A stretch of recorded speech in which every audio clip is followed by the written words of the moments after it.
excited. You're excited about your speech, Coach? Hey, we're back. All right. Welcome back to the Jabs podcast, everybody.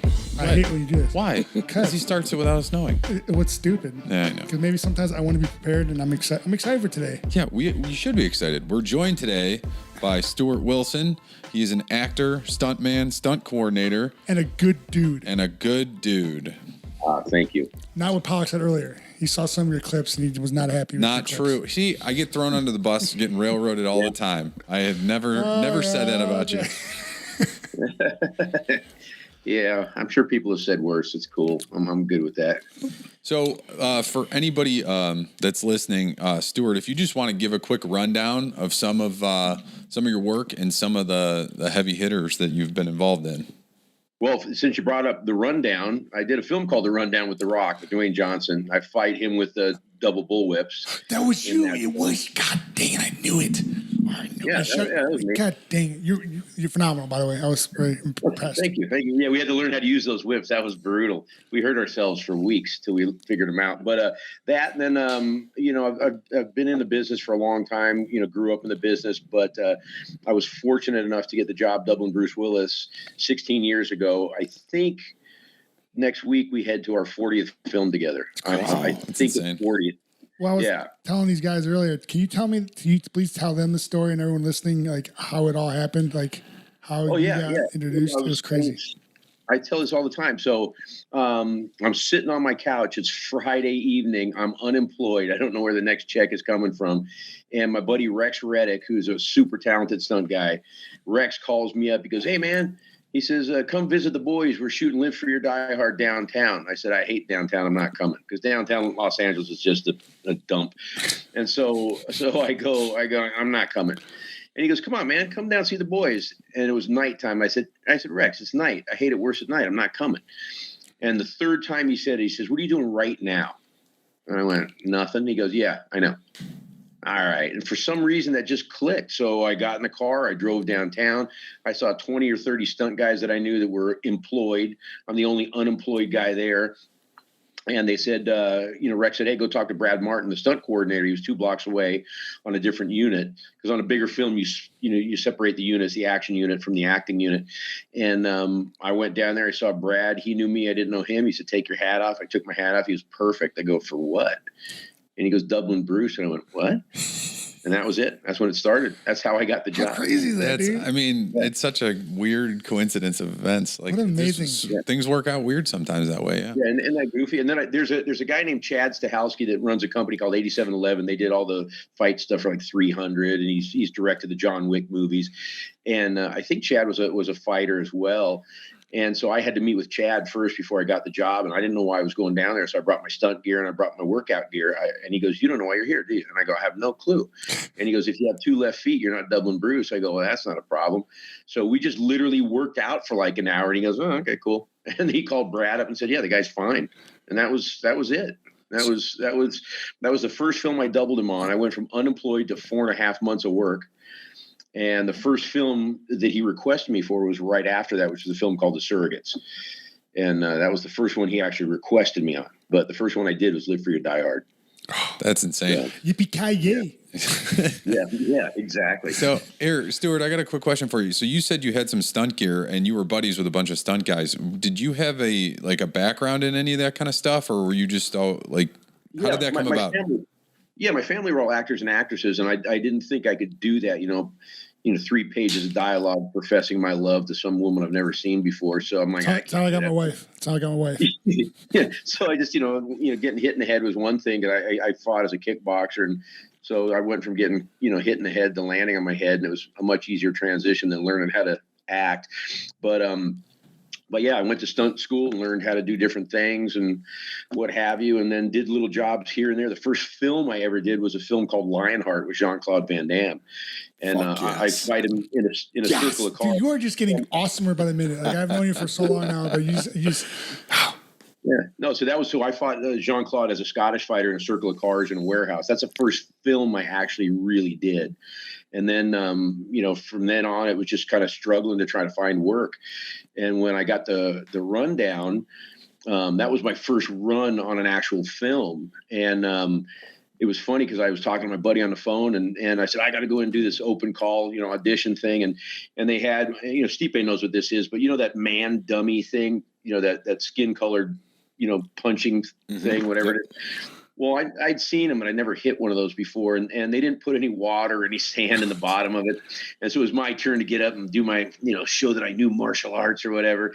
And every time I hit the thing, it fell over. I'm like, oh, I'm sorry. And I'd keep picking it up, and I'm like, I don't know what I'm doing wrong here.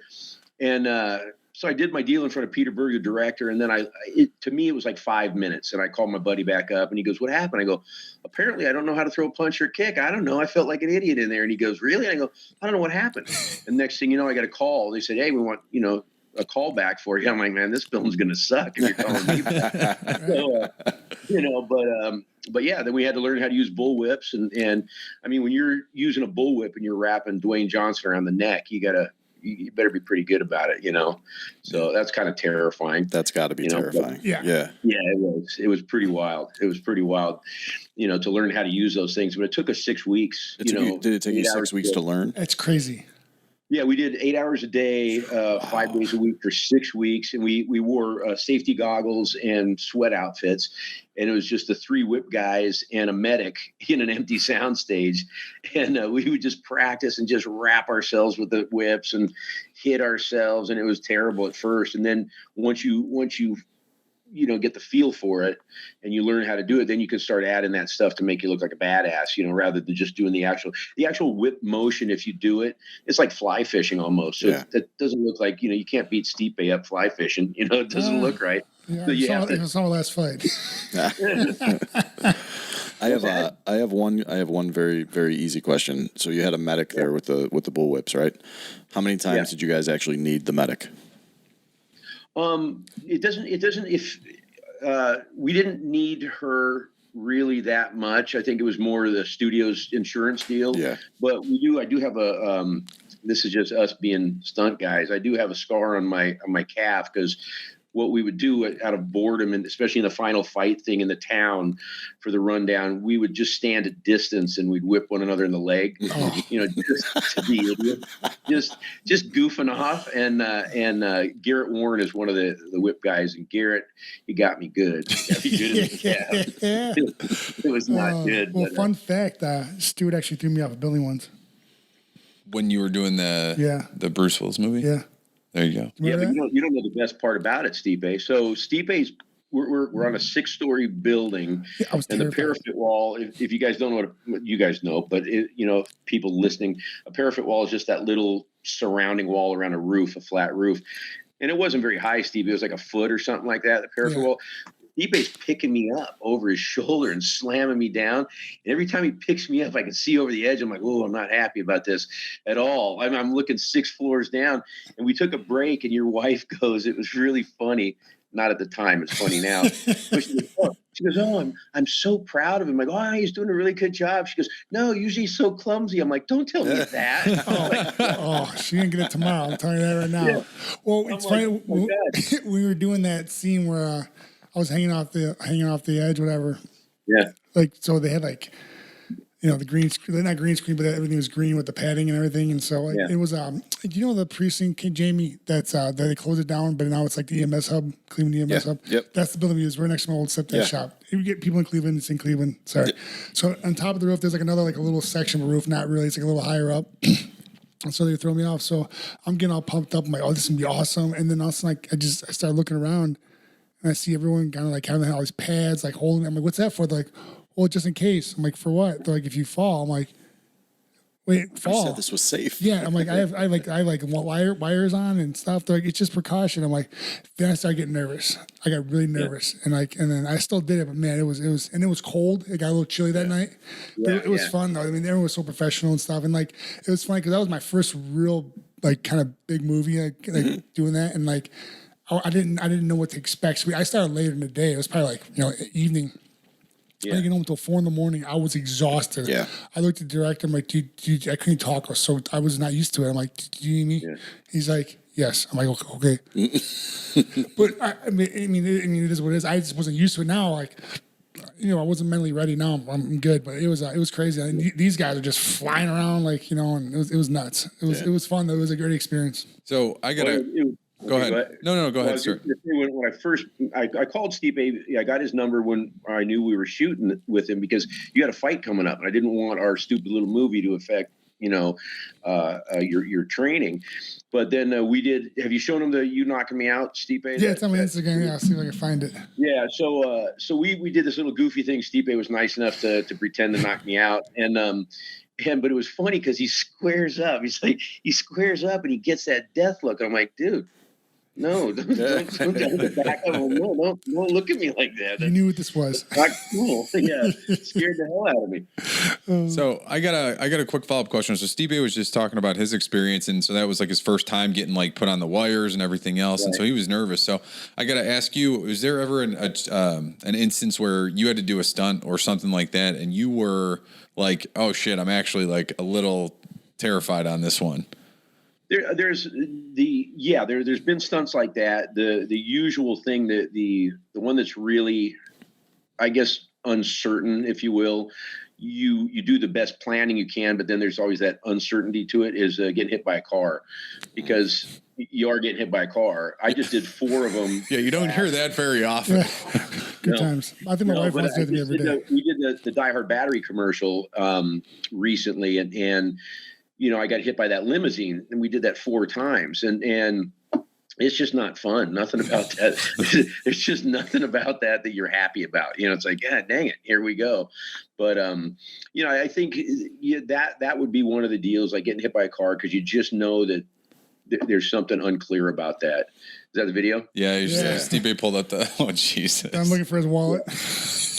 And then he goes through my pockets. I remember that. Yeah. That's great. I showed my buddy today, and he goes, I said, you saw that video of me and Stipe? And he goes, because I told him I was doing the podcast, and he goes, no. So I pull it up, and he goes, but did he really hit you? And I go, no, because if he did, I'd still be laying there. Listen, he goes, really? That should tell you that you guys are amazing coaches. You guys are amazing. You guys are amazing coaches. Yeah. Because I did it right. Did it right? Yeah, you did by not hitting him. Yeah, but you did it right by not punching. They have to be amazing. Yeah, hey, it's the UFC heavyweight champ. Let's teach him well. Yeah. Right. It was great. What's the worst injury you ever had on the job?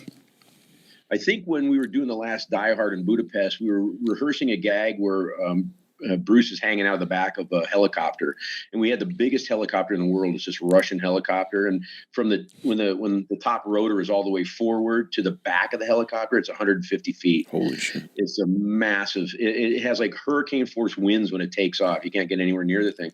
And we're doing a gag where I'm supposedly hanging out. The helicopter's out of control, and then it launches me through a window, and we were rehearsing that on stage. So there was, no big deal. And you're trying to figure out where to release and all this good stuff. And they dropped me on my head, and it was about 15 feet, but my whole body went numb. And I'm in Budapest, Hungary, laying on the stage going, I can't feel my body. And I'm like, son of a bitch, I'm paralyzed. Yeah. And I'm laying there on the stage going, no. It's not like I did it outside, Cedar Sinai Hospital or something. I'm in Budapest. I'm like, God dang it. Yeah. So, it took a while for the feeling to come back, but that gave me a compression injury on C5, 6, and 7, which gave me nerve damage in my right arm. But it's all good. It's all good now. But that was the most terrifying. Are you in Budapest? You're like, man, I hope they take Medical Mutual.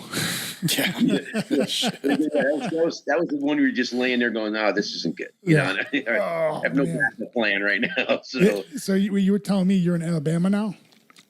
Yeah, we're in Birmingham. We got here last night.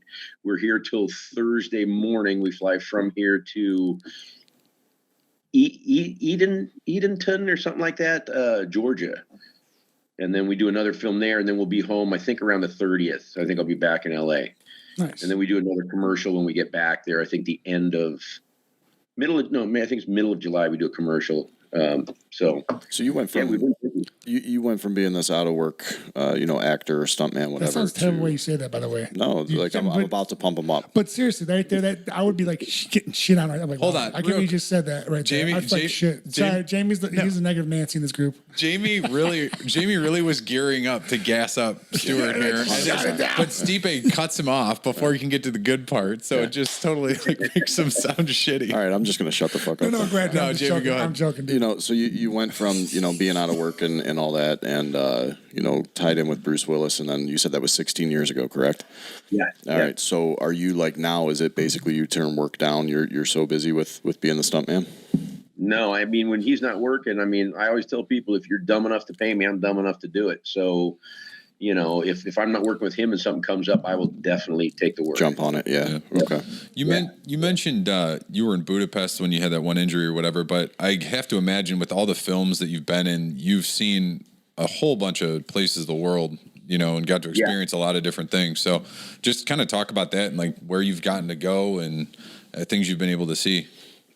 Well, it's kind of weird because at first when you're struggling to be a stunt guy, you're not going anywhere. You're lucky if you're driving to Burbank, which for me is 20 minutes.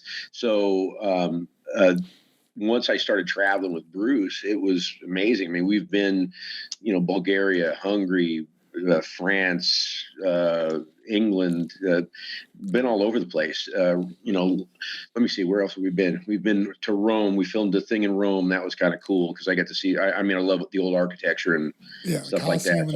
So that's really cool. Got to see the Colosseum and all that stuff, which is just, I made a point of doing it between my work schedule, but it was, you get to travel quite a bit. We used to travel a lot. I mean, we've just been I think we've been in Puerto Rico 5 times this year so far, filming in Puerto Rico, which is not bad. We just got back from Hawaii a couple weeks ago. We filmed in Maui. So it's kind of nice. The jumping around is kind of cool. And the best thing about this whatever you want to call it, the pandemic is that we all get tested together. So now I got to fly with him. So I get to fly private everywhere, which is awesome. Oh, yeah. dude. So you get to go for like Christmas dinner, Thanksgiving now. Like he calls you, hey bud, you want to come over? Having steaks. No, I try to avoid them. They're all having dinner right now. I'm like, nah, I ate in my room. I'm like, nah.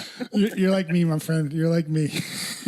Yeah, it's like I don't need to see you guys every day. So it's great. When we were on the set and like Bruce legit was in for like not even 2 days. We did all his scenes in one day. It was crazy. I mean, that dude works hard. Yeah. Like he was flying around doing everything. I'm like, I did like 2 scenes and I was like, had no idea what I was doing. He might work hard, but he doesn't take the beating that his stunt double takes. This is true. So. By the way, that's the funny thing. didn't you tell me that one of the movie covers that you were on it, they got it mixed up? Oh yeah. When I first started doubling them, I wanted to try to get all the movies I'd done. I want to get the DVDs, and I went to, I don't know, was it Target or something? And I'm looking around at their movie selection, and it was for Live Free or Die Hard, and a lot of the covers, that's me, and I'm like, oh no, I think I'm gonna lose my job now when somebody finds out. It's like, I'm like, oh no, that's me. I can tell, it's my ear, that's whatever. It's like, oh, so yeah, that was nerve wracking at first because you're like, I don't know if this means I'm going to get fired or what. I have no clue. No, I get it. But it wasn't your fault, though. You were just doing your job. No, but when you're panicked. Oh, yeah, I get it. You like that paycheck coming in and you're like, oh, no, this is, not my fault, but, Yeah, I get it, though. That's when you told me that story, too. I'm like, that's kind of cool, though. I mean, think about it. Your face is all over the world. That's like one of those ones where you're like, oh no, this shouldn't have happened, but I'm also not upset. Look, there's me. Oh my God. Well, we got pictures, especially when we were in Cleveland.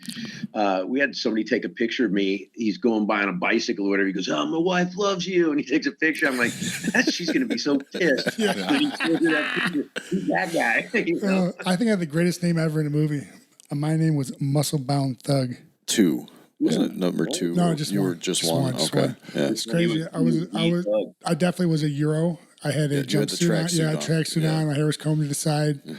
Definitely Euro. And then it was funny because like we do a scene running up the stairs, right? And like there's a couple flights. You think no, it was legit one flight of stairs. Yeah. It was great. Like but they made it look like it was crazy. But you know what's crazy? How they do it too? Because they legit run up the stairs. They stop.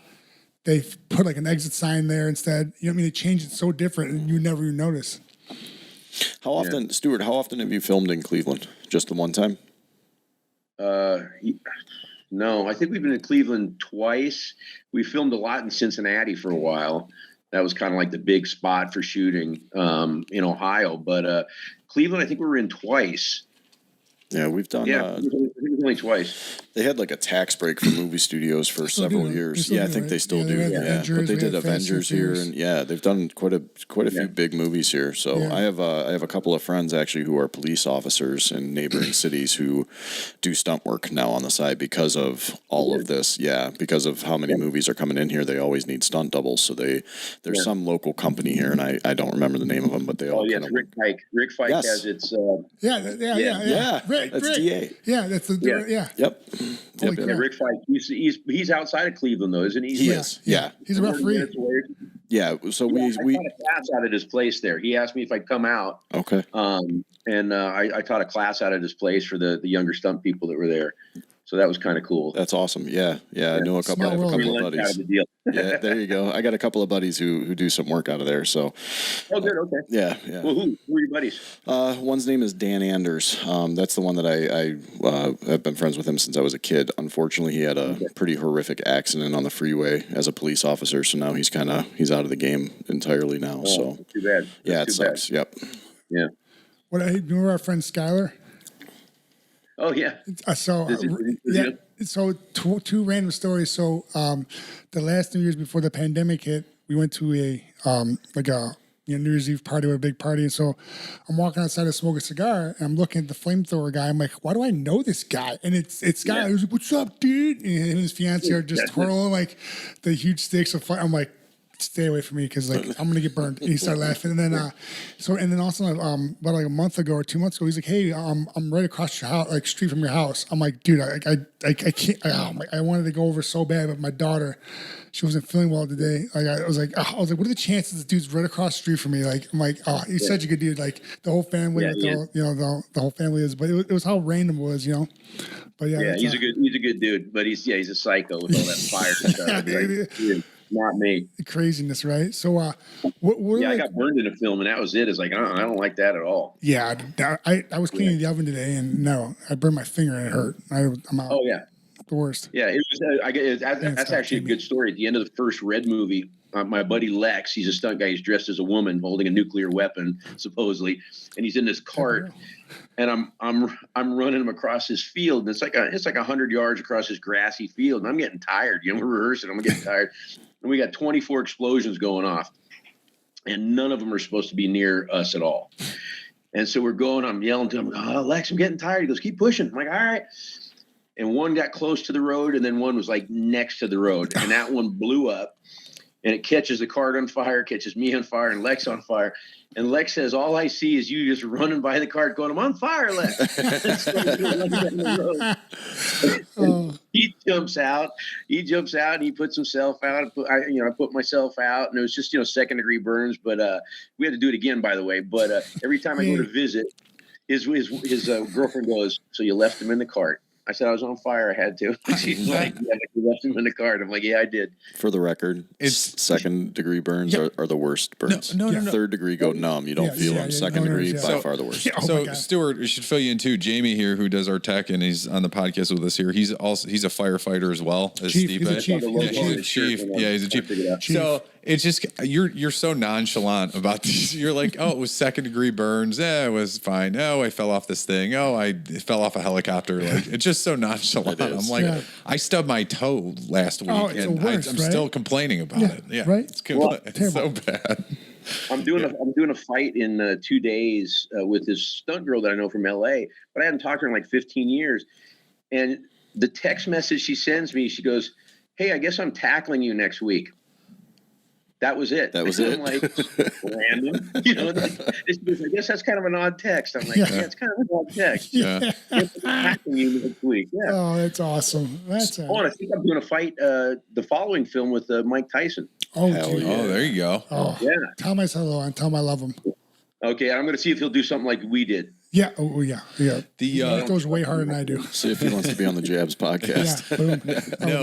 I was going to. So you were talking about the bullwhips earlier on in the podcast, and then you were just mentioning flamethrowers and stuff like that. So what are some of the cool like toys you've gotten to use, like weapons or anything outside of that? I know you said the bullwhips were hard to learn, but like what kind of cool weapons, toys, stuff like that did you get to use?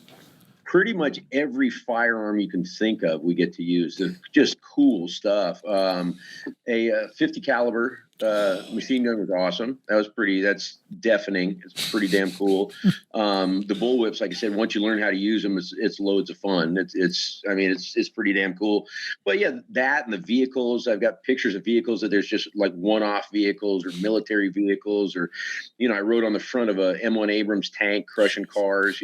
I'm holding an AK-47 like it's normal, but all I want to do is keep looking down to see the cars being crushed. And they're like, quit looking at the cars. I'm like, it's really cool though. And they're like, don't look at the cars. I'm like, okay. So stuff like that, and just working with some pretty cool people, doing some pretty cool stuff. Well, besides myself, who's Jamie? Can you shut up, please? Besides myself, pretty cool people. I mean, who's like the one person you're like, wow, who's the one person you were like, man, I don't know about this guy, but then you meet him, you're like, what a great dude. Like you just, cause like you were nervous to like meet him, cause like you just didn't know how he was, and then you meet him, you're like, wow, what a great person. Do you mean like starstruck? No, just like you hear like, in tabloids or something, like you just hear like rumbling, like rumors, you're like, oh, this guy's kind of a dick, but then you meet him. Yeah, there's some people you never want to meet, because if they're like your hero or whatever, and then you meet them, they're a dick, you're like, oh man, that's gonna ruin it. Jonathan, so some people never want to meet, but no. One of the highlights of my career, to be totally honest, was meeting Stipe, because when Stipe first came onto the UFC, and that's the truth, that's the God's honest truth. The ring, bitch. That's the John, not you. That's the John. The thing about Stipe, though, is what I loved is when you first came on the scene in the UFC, you come in, you're doing your thing, you're very just like, in the moment, but you have that thing that when you get tagged, instead of going, all right, okay, let me regroup and start this whole thing over again, you go, oh, that's not happening. No, you hit me? That's a shame, because now I'm going to really have to hit you now. I tried that in my last fight. It didn't work out too well. Yeah, but you know what? You were winning that fight, as we all know, and it was just that. Yeah, you were, in my opinion, you were winning that fight. I was sitting there watching, but I would have to say one of the probably the two coolest actors, I think, Anthony Hopkins and nice. And Christopher Walken. Yeah, Walken was cool. He really seems like a good dude. I love that dude. Like him in the Rundown, and him and Joe Dirt. Like, he's awesome. Dude, and Joe Dirt, he's like, hey, I hit you in the face like that or whatever. Yeah. I love that dude. Like, it was funny when we were doing the Rundown. We our base camp was a ways away, and so you're done working, you're all sweaty and nasty, and you're waiting to pile in the van with a bunch of other sweaty, nasty people. And my kids were visiting, and they were tiny when we did that film, and Christopher Walken goes driving by in his car. They're driving him back to base camp. There's my kids sitting in his car. The kids are waving at me. I'm like, really? He just ride back to base camp. I'm like, that's nice. Just leave me here. But then Anthony Hopkins, when we did the last Red movie, every day when he gets to set, he shakes everybody's hand, cast and crew. How you doing? How's everybody doing? And when he leaves, shakes everybody's hand. That's awesome. That's a good dude right there. That's a good dude. Yeah, he came up to me one day. He goes, so how'd your stunt go? Nobody ever cares about us. So it's like, what? And he goes, didn't you do a stunt yesterday? I go, yeah, I did. And he goes, how did it go? And I go, it went great. And he goes, oh, glad to hear it. I'm like, it was Anthony Hopkins, cared about what I did. It was pretty cool.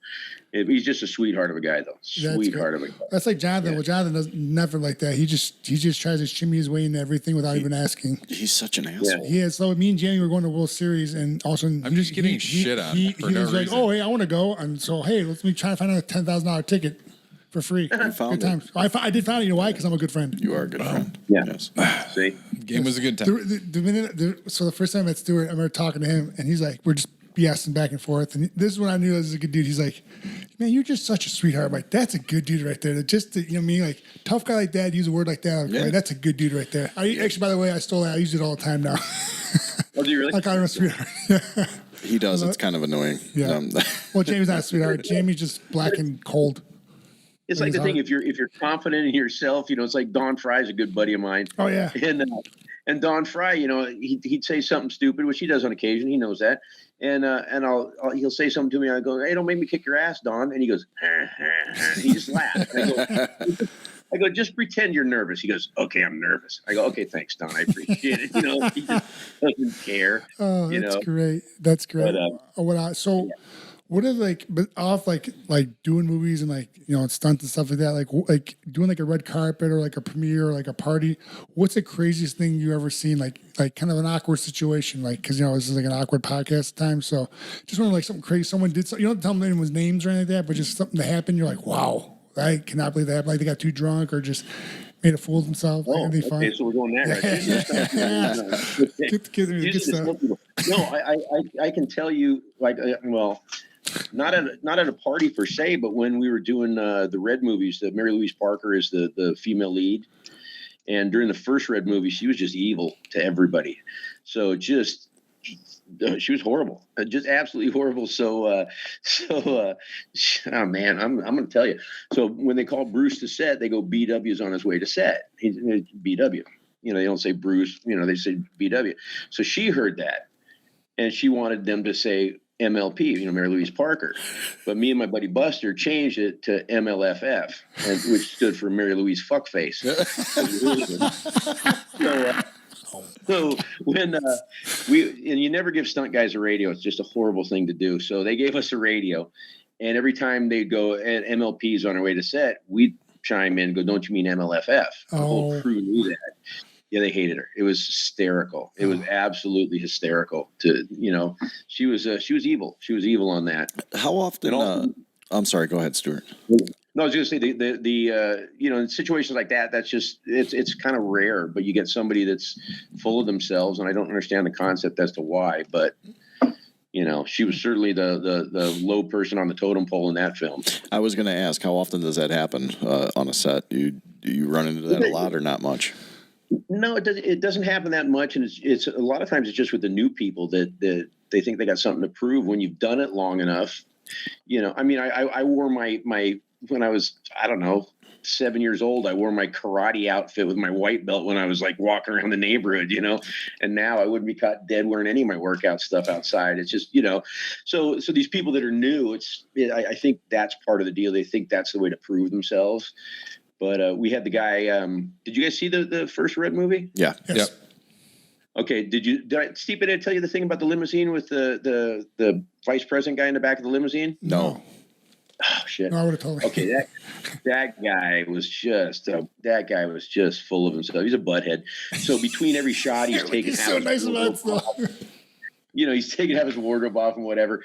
Well, it had been snowing, and I got to take that limousine down the street, and there's a gap in the island in front of the hotel. The gap's 7 feet longer than the limo. It's a stretch limo, and so I got to drift the limo between the islands. So I'm doing that all night long, but he doesn't know it because he's, you know, goofing off and whatever. Well, we have to put a camera in the limo in the back and get his reaction. And so wait, you didn't tell him about this? You had no idea. Hell no. So the reaction. So what it is he has to have this reaction, like this panic reaction. So I tell the crew, I'm like, please don't tell him I've been doing this all night long. And they hate it, and they're like, no problem. So I go, hey, Jillian, here's the deal, man. I said, I'm going to go down the street in the car, and I'm going to make a U-turn in the gap in the island there. I said, but it's been snowing. It's wet out there. It's a little slippery. So just look for something in the car to hold on to just in case, you know, it gets a little slippery. And he just looks at me and gives me this just full of himself. Yeah. I'm like, oh, okay, good. Now I don't feel bad, you know. So it's like, so I shut the door, and I just made sure the door was shut really good, and I waited, and they go action, and I just jump on it, and so the scene that made it in the movie where I go down the street in the limousine and it goes through the gap in the island. That panicked look, that's his first reaction. Oh. He thought I was crashing. He thought I was crashing the car. And then once he found out, I felt bad, you know, when I did it because he was so panicked. And then I go, I'm sorry, dude. I said, I've been doing that all night long. And he goes, really? And I go, yeah. He goes, can we do it again? I'm like, yeah, we did like 4 times. That reaction was him panicking. So it's a great reaction. It wasn't acting; it was real. Yeah, what's like? Well, I mean, when I went to work with you guys, like I didn't think I was like so just happy and blessed to be there and having the opportunity because like I'm a villain. I mean, I could be a villain. I could be a guy that gets killed. I'm okay with that. And like, but it was just so awkward for me to like.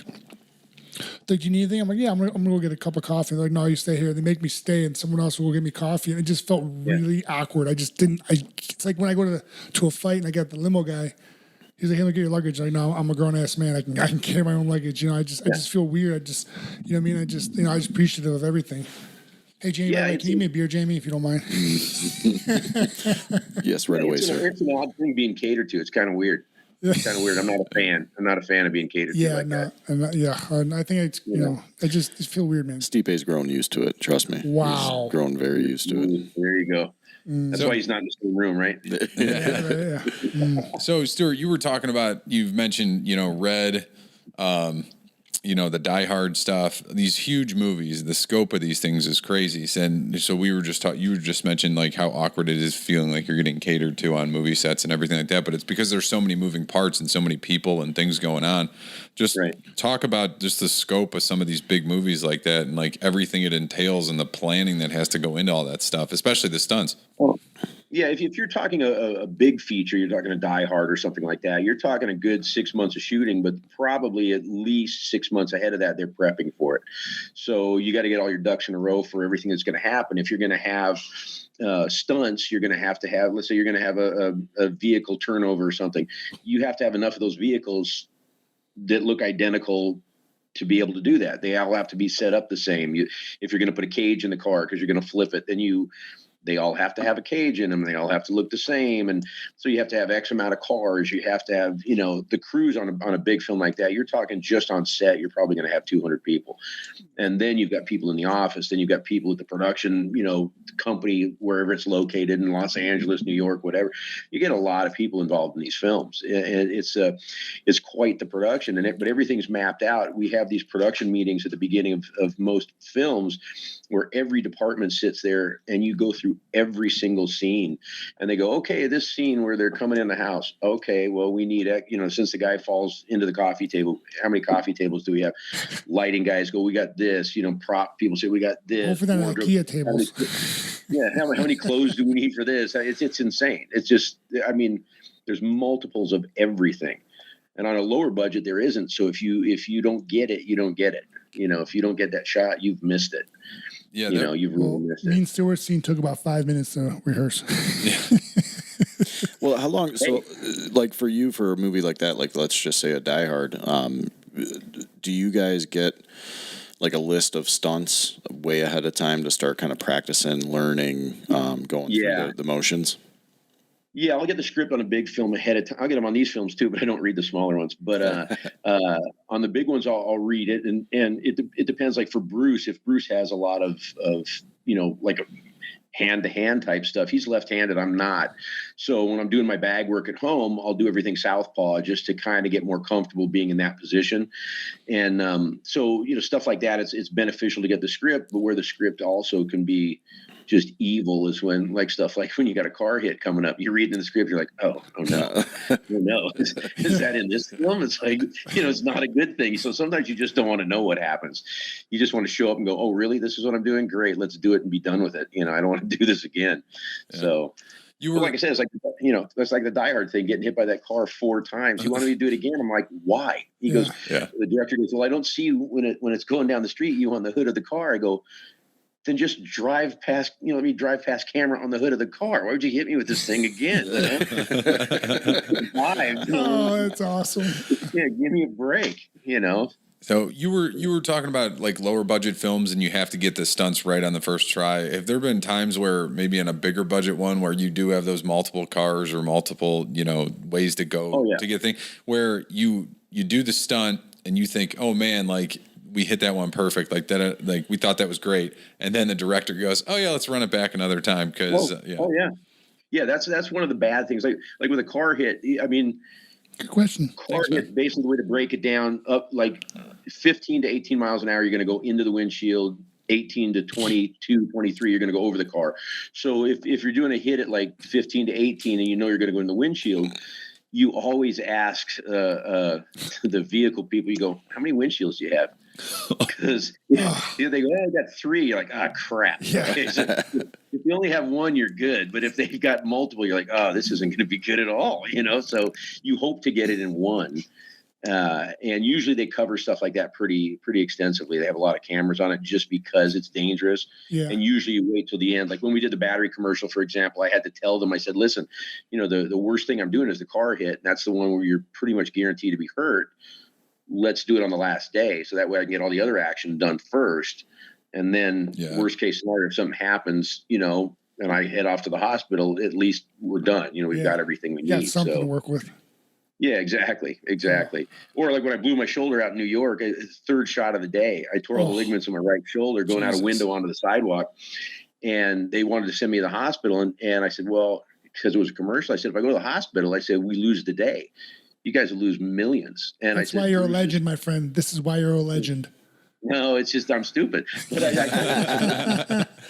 I said, Bruce is left-handed, and it's my right shoulder that I blew out. I said, so I'll just re-choreograph the fight thing, and we'll do it all left-handed. And so I shot another 8.5 hours before I went to the hospital. And tore all the ligaments in this. This one here. Yeah, it's popped up. On the right shoulder. Oh, yeah, I got that up there. But it was, at the time, it was a bummer because I was wearing this suit they were going to give me. It was a Prada suit. It was $5,000, and they tailored it to me. They said, you can just have it because it's custom tailored to you. I'm like, bitchin'.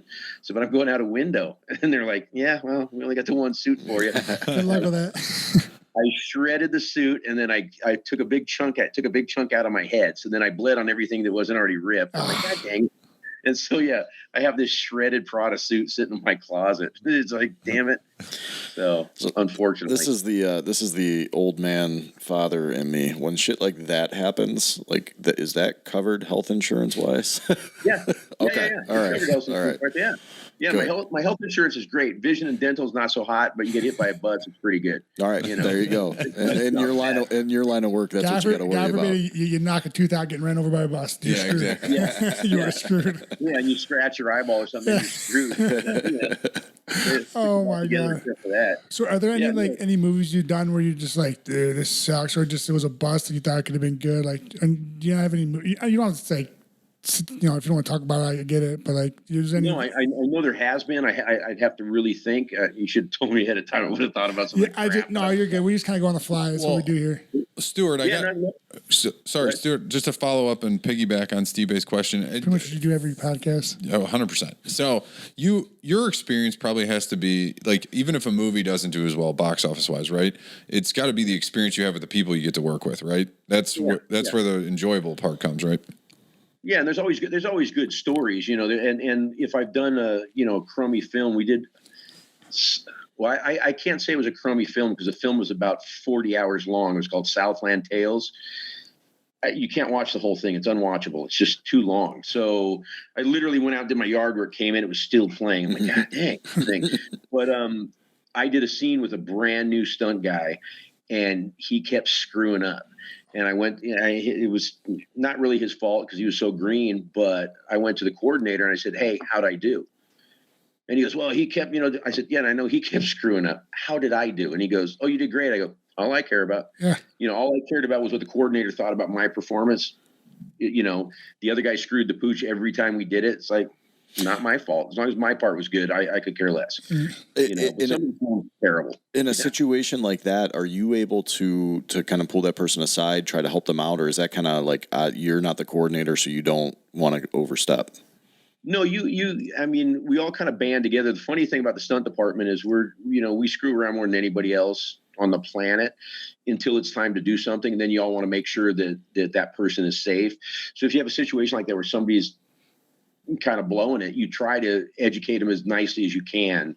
You negative stuff doesn't do anything for anybody. So you try to be positive. Hey, listen, maybe what you should do is you should take this up a little bit later and hopefully it'll help out. In this case, it didn't. He just screwed up every time. That was his only time doing stunts because I know the guy. So his only time doing stunts and he'll never do them again. So, it's not for everybody. No, it's not for everybody. No, not at all. Not at all. My kids did a film with me and they could care less. So we did the first red. They were driving when I got T-boned in an intersection by an SUV. My kids were in the cars driving by as that happened, which was kind of cool. Oh, that's awesome. Yeah. That's great. That's kind of neat. Yeah, I have a friend actually. You can always tasting during my UFC fights for Embedded, and he has a lot of friends that are stunt guys. There's a big stunt place in Atlanta, some guys out in Atlanta. So we're gonna go down there one time and just kind of just see what they get. Learn some stuff and listen. I'll be the villain, like I said. I'll be that guy. Yeah. Hey, well, then the thing is, all the stunts really is body awareness, just where your body's at a certain point in time. And who knows more about that than fighters and gymnasts and stuff like that. You just have a body awareness. That's pretty much what it is. A lot of stuff you can't calculate what's going to happen. Let's say with a car hit, you pretty much have a feel for what's going to happen. But sometimes things go weird. But what kind of saves you is knowing where you're at in the air when you're flipping around going, okay, I know I should put something down now and I'll be okay. So it's one of those deals. Yeah. Usually fighters, gymnasts, stuff like that are people that go into the stunt business. Like I said, you go from getting punched in the head to land on your head. It's John not that never John, I think John would be a great stunt. No. I think he would do good. He first has to get a girlfriend. Well, maybe that would lead to that. I'm not a gymnast, so Stuart, you know how Jonathan was conceived? His dad wore this Browns coat that he gave him. What does that have to do? We have a lot of jokes on this podcast about John's dad banging his mom. So, yeah, that's awesome. It is left. It's a great Browns coat. Anyway, it's what it is. Well, what I was going to say, because I was trying to see, I'm actually trying to be positive to Jamie and Stipe today, while I've just apparently been getting shit on the entire podcast now. Whatever. But no, what I was going to say, Stuart. He wore his boxers to the show. What I was going to say, Stuart, is you were talking about how the stunt guys goof around, but then when it's time to actually go to work, they're serious, making sure everybody's safe, whatever. So the parallel I was going to run with that is we have two firefighters on the podcast here. Yeah. They bust balls, bust each other's chops at the fire station, but then when they get called out on a call, it's game faces on, ready to go. So yeah, you keep making fun of me, and I'm trying to say nice things. I was having the same thought processes. It sounds it sounds a lot like the firehouse, where it's nonstop, relentless ball busting, and then when it's time to do your job. I was in an MMA gym by my house, and there was this big guy in there. He thought he was a fighter, but he really wasn't. But anyway, so that's all of us. He just decides one day to try to bust my balls, and I'm like, all right, here we go. We're on, and I just started giving him shit. I thought he was going to cry at one point. He goes, "Hey, man, what's wrong with you?" And I go, "Oh," I said, "You don't understand. I do this all day long with stunt guys. All we do is bust balls. You can't hang with me on this one." I'm too witty for you, my friend. That's awesome. That's fantastic. So all we do. Yeah, that's all we do. If you were to kind of look back over your career and a young kid came up to you, let's just say 20 years old, has a little athletic, maybe a little bit of fight. Say 38. Or 38. Former champ. Wow. What advice would you give them if they came to you and said, "Hey, I really want to get into doing the stunt work"? I mean, you just have to be positive, but tell them that it's you got to stick to it. It's like anything. If you want it, you got to put in the time and effort. It doesn't happen overnight.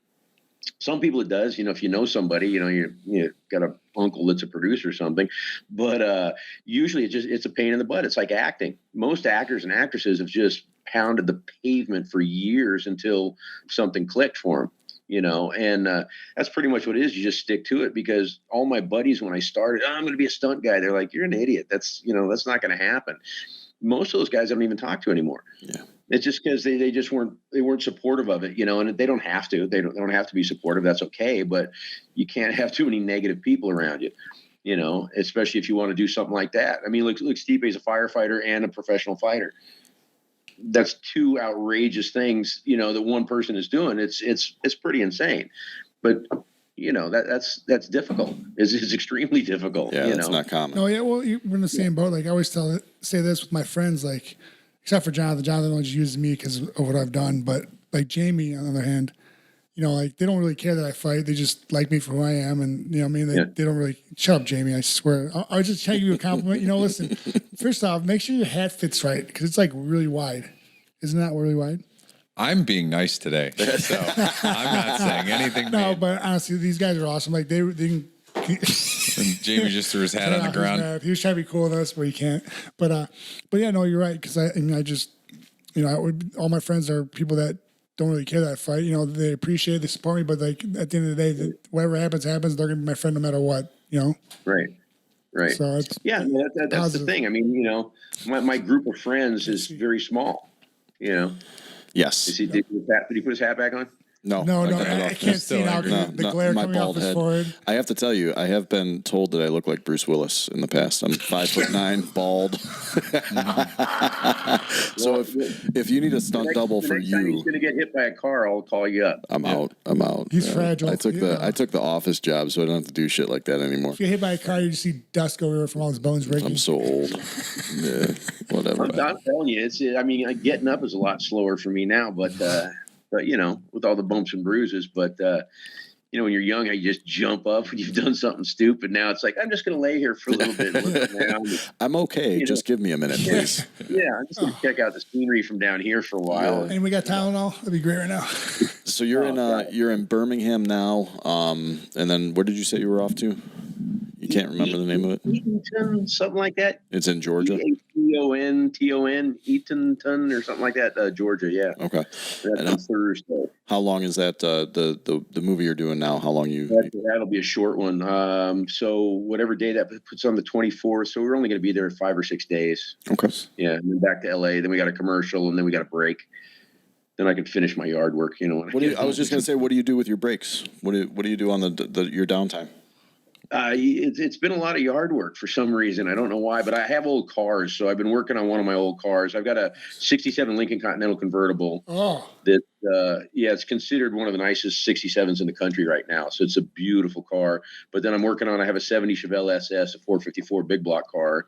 So working on that, I want to do a tube chassis, an Art Morrison chassis, and do about 800-900 horsepower out of that thing. So Jesus. just you know why you need that much horsepower? You don't. But well, John drives a tampon on wheels, so. Wow. Oh yeah. Apparently so. Apparently he doesn't drive a Prius. I'm just joking. No. I was just trying to shit on him some more. No, Stipe's dream car. We're still looking for it. El Camino. It's an El Camino. Yeah. Love me some El Camino. What year? I don't care. He doesn't care. He just wants an El Camino. I just love El Camino. Like 69, 70. Yeah, Well, I noticed that in the 80s, like they're a little bit more, they're a lot cheaper than they are with the 60s and 70s. Yeah, with a different body style. Yeah, exactly. I could find you one in a heartbeat. Oh, God, my wife would murder me. Do it.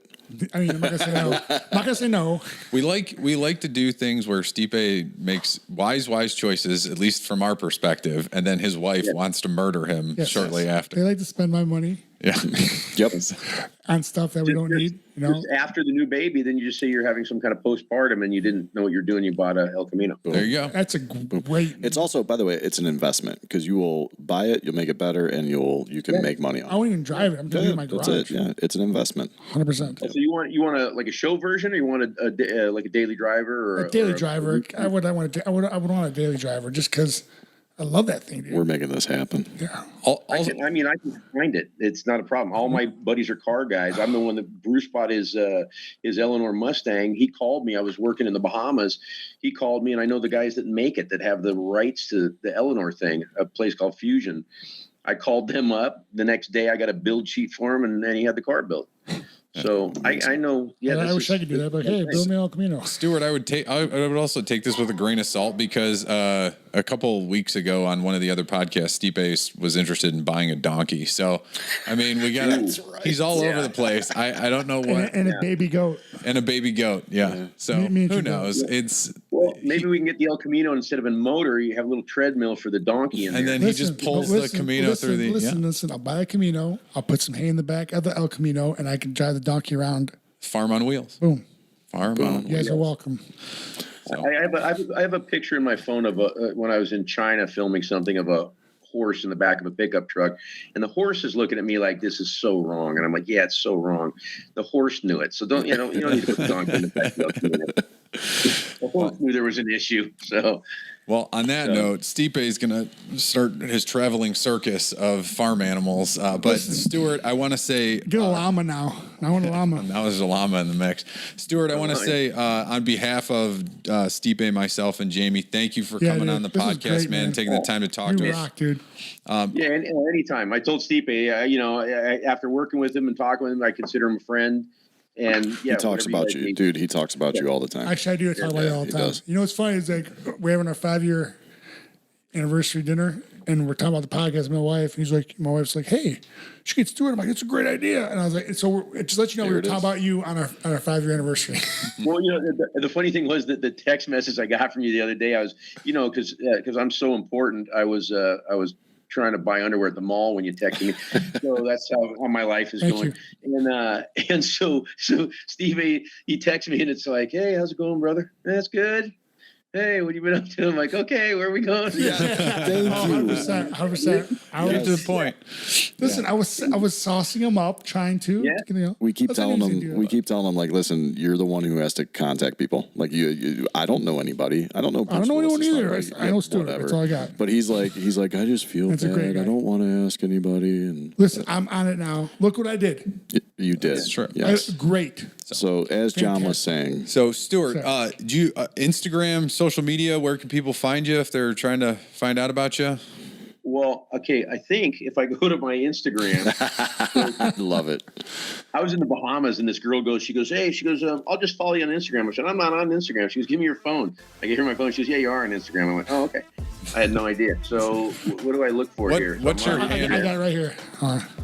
Stunt Stewart. Stunt Stewart. Yeah. There you go. Yeah. Perfect. We'll make sure that's follow him at Stunt Stewart. We'll put him in the description for the YouTube channel too. Seth, that's one request. Seth's one of our editors. Yeah. But nice. Also check him out on IMDb. I know when Stipe said you were going to be on, I went through and started looking at the list, and there's a ton of stuff that I guarantee you everyone has seen that you have been in. So thank you for coming on. We really appreciate it. No problem. Everybody listening, you can reach out to us. We'd love to hear from you at the.jabs.podcast@gmail.com. Make sure you follow us on our YouTube channel. You can search Jabs Podcast. Make sure you like, subscribe, and hit the bell for post notifications. You can find Stipe on all social media platforms at Stipe Miocic. You can find Jamie at Mekalek, Mekalek, and you can find me at JP Chewbacca. It's like Chewbacca without the CA. Thanks for coming on, Stuart. We really appreciate it, man. It was great talking to you. Great seeing you, dude. Yeah, thanks for having me. I definitely appreciate it. Stipe, all the best. You got 11? When's the new one coming? In August. Just praying it's mine. That's all I'm hoping for. Oh, Jesus. It's a joke. It's a joke. I know it's mine. Well, I know it could be mine, but I mean, what? What? Oh. We're talking wife then. And your wife. They're both going to get cut. My wife don't give a shit. My wife I've been married a long time. She's like, probably is. Like, you. All right. Stuart, thanks for coming on, man. We appreciate it. We're out. We hate Rick Russo. Yeah.